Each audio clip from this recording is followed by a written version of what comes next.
Bonjour à tous, cette séquence vidéo sera de l'amplificateur inverseur. Le montage suivant, c'est un montage amplificateur inverseur à base d'ampliop. L'entrée non inverseuse est branchée à la masse. L'entrée de signal UE est liée à l'entrée inverseuse de l'ampliop par la résistance R1 et vous avez la rétroaction de la tension de sortie US à l'entrée par la résistance R2. Cet ampliop idéal, le courant IE- égale au courant IE plus égale à 0. Ainsi, le courant IE parcourt les deux résistances R1 et R2. Donc, vous avez epsilon égale à 0 égale à U moins, U plus moins, U moins. Donc la tension U plus égale à la tension U moins, comme si vous avez une masse dans le nœud A. On applique la loi des mailles. Vous avez UE égale à la différence potentielle au bord de la résistance R1. C'est UE R1. Et la deuxième maille de sortie, c'est US égale à moins IE R2. Donc le gain statique AU, c'est US sur UE. On simplifie les UE des deux côtés, c'est moins R2 sur R1. Le courant IE, c'est UE sur R1 égale à moins US sur R2, d'où le gain AU, c'est moins R2 sur R1. Le facteur d'amplification en tension étant négatif, donc la tension d'entrée et la tension de sortie sont en opposition de phase. Donc le déphasage entre UE et US c'est pi, d'où la nomination de l'amplificateur inverseur.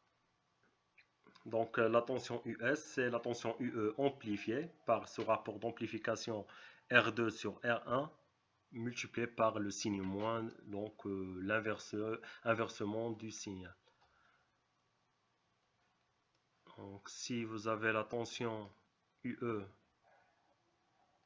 à cette allure, vous avez ça c'est UE, la tension US, c'est la tension UE amplifiée et en opposition de phase. Donc lorsque l'alternance UE est positive, vous avez le US est négatif.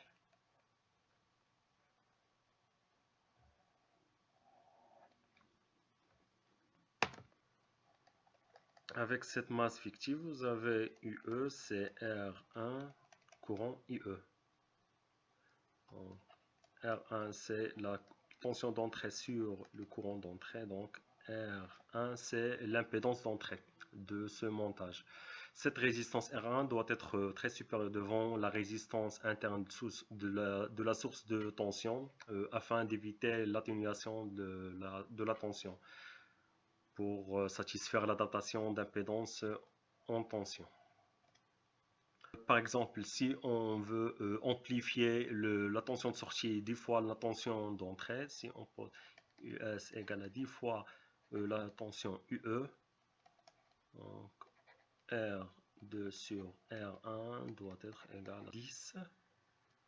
Donc, la résistance R2 doit être 10 fois R1. On choisit les résistances de la gamme des kilo-ohms afin de limiter le courant de IS de sortie, donc avoir un IS inférieur à IS max, imposé par le constructeur. On passe maintenant à Multisim pour vérifier ces résultats. Vous avez l'amplificateur LM741. L'entrée non inverseuse est liée à la masse. On applique un signal sinusoïdal de valeur maximale Vm égale à 1 volt de 1 kHz. Les résistances R1 de 1 kΩ, résistance R2 10 kΩ et on visualise la tension d'entrée et de la sortie par cet oscilloscope. Donc La tension d'entrée c'est en rouge, de sortie en vert. L'alimentation de l'ampli-up c'est 15 volts, moins 15 volts. Et on lance la simulation. La tension d'entrée en rouge est en opposition de phase par rapport à la tension de sortie en vert. Donc le déphasage entre la tension d'entrée et de la sortie est pi. Et vous avez l'échelle de la tension d'entrée c'est 500 millivolts et de la tension de sortie c'est 5 volts. Donc c'est 10 fois l'échelle de la tension d'entrée. Donc vous avez ici 1 volt.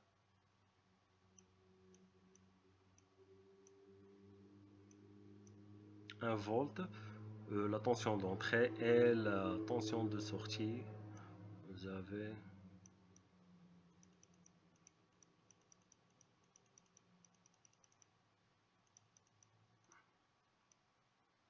9,876 volts. Donc il y a une atténuation à cause de la fréquence signal d'entrée. Donc on sait bien que l'amplificateur se comporte comme un filtre passe-bas.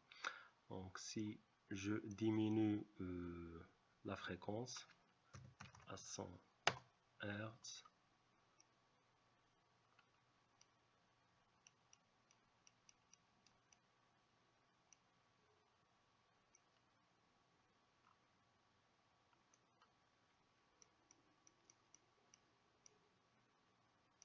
donc devient le pic de la tension de sortie, c'est 9,962 volts. Ici s'achève cette présentation. Merci pour votre attention et à la prochaine.